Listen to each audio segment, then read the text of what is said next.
अस्सलामुअलैकुम वरहमतुल्लाहि ताला वबरकातुहू। दोस्तों, मैं हूं हसन बरकाती और आप देख रहे हैं HF वॉइस यूट्यूब चैनल। हाजिर हूं फिर से एक बार एक नई वीडियो के साथ।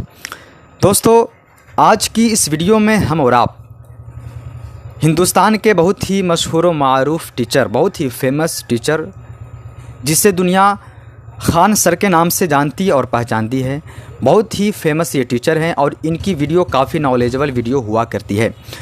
इन्होंने बताया है दोस्तों कि अगर प्रधानमंत्री PM किसी भी कोई भी मजबूरी में अगर वो इस्तीफ़ा दे देता है तो उसके बाद कौन PM बन सकता है।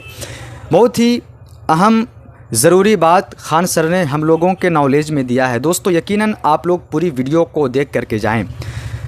तो आइए दोस्तों, बगैर ताख़ीर किए हुए हम और आप खान सर की इस इन्फॉर्मेशन वीडियो को देखते हैं। और आप लोगों से गुजारिश है दोस्तों कि इस वीडियो को ज़्यादा से ज़्यादा अपने दोस्तों तक शेयर करें और हमारे चैनल को आप लोग ज़रूर सब्सक्राइब करके रखें, क्योंकि मैं इस चैनल पे ऐसे ही नॉलेजेबल कंटेंट लाता हूं और लाने की कोशिश करता रहूँगा।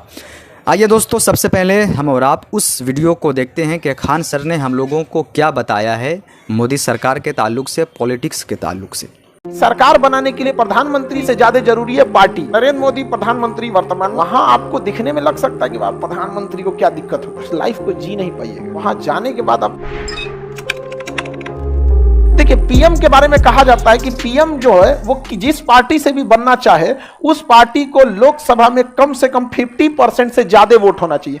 यानी लोकसभा में टोटल सीटें 545 है, इसका अगर आप निकालिएगा कितना परसेंट, 50%, तो ये आता है 273, 272.5 आता है।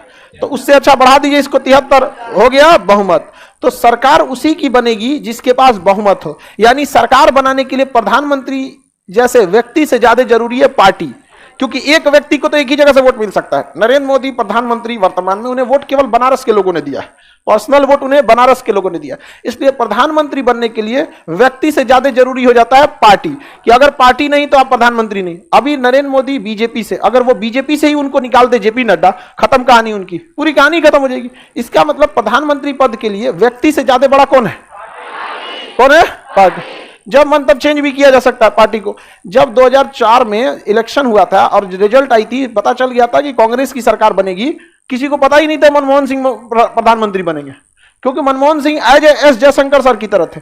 जिस तरह से जयशंकर सर है सचिव थे, वैसे मनमोहन सिंह भी सचिव थे, सेक्रेटरी रैंक के, बहुत पढ़े लिखे। अचानक से उन्हें बना दिया गया। यानी पार्टी जिसे चाहे उसे क्या बना सकती है? प्रधानमंत्री बना सकती है।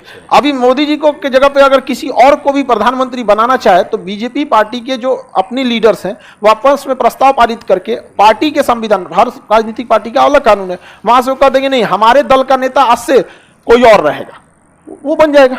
समझ में आएगी नहीं? अक्सर देखते होंगे मुख्यमंत्री भी ऐसे ही बदल जाता है। बहुमत दल चाहेगी, जिसको बना देगी मुख्यमंत्री, जिसको मन हटा देगी। इसका मतलब प्रधानमंत्री और मुख्यमंत्री के लिए सबसे जरूरी मायने रखती है पार्टी।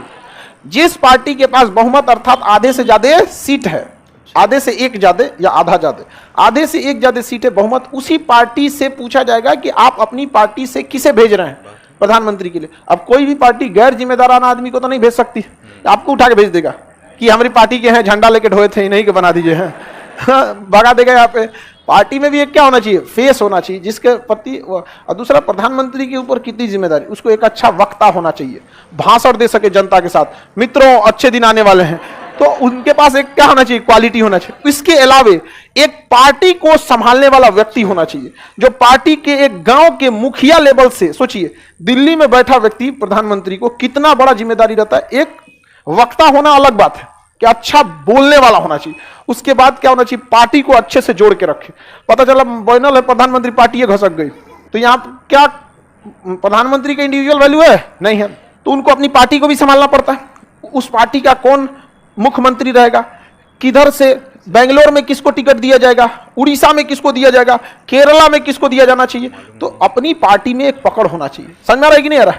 आपको कह दिया जाए चलिए लोकसभा का चुनाव है, आप बताइए तो आसाम के डिब्रूगढ़ से किसको सांसद का टिकट दिया जाए, आपको पता ही नहीं है।